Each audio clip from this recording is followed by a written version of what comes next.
আসবে। এটা the boy take dash his grandfather.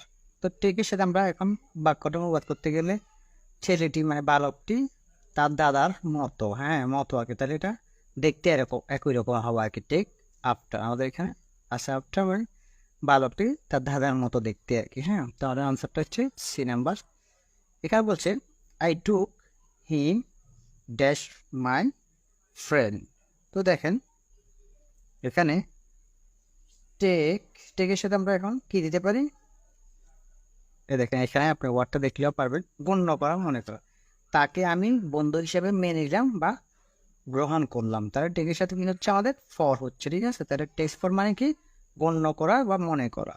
তাহলে আমাদের টেক্সট ফর আনসারটা হচ্ছে আমাদের এ।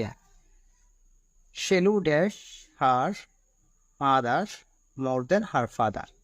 এখানে বলছে মানে যেহেতু আমাদের শেলু একটা মহিলার নাম, শেলু হার যেহেতু এখানে হার দিছে মানে তার বাবার সাইটে দেন আর তার বাবার সাইটেও তার মায়ের মতো দেখতে, কথা এটা বোঝাচ্ছে। তো তাহলে এখানে আমাদের আপ টেক আপটা হয়, এখানে বাক্যটার আগে টেক উঠে নাই হয়তো বা টেক, বা এখান দিয়ে টেক দিলে হয়তো টেক অপশানে থাকতো আফটার এটা, হ্যাঁ টেক আফটার হবে। হ্যাঁ, এগুলো আগে টেক টেক টেক থাকতো, টেক আফটার মানে সেরু তার বাবার চাইতেও তার মায়ের মতো দেখতে আর কি। হ্যাঁ, তাহলে আমাদের আনসারটা হচ্ছে সি। এখানে বলছি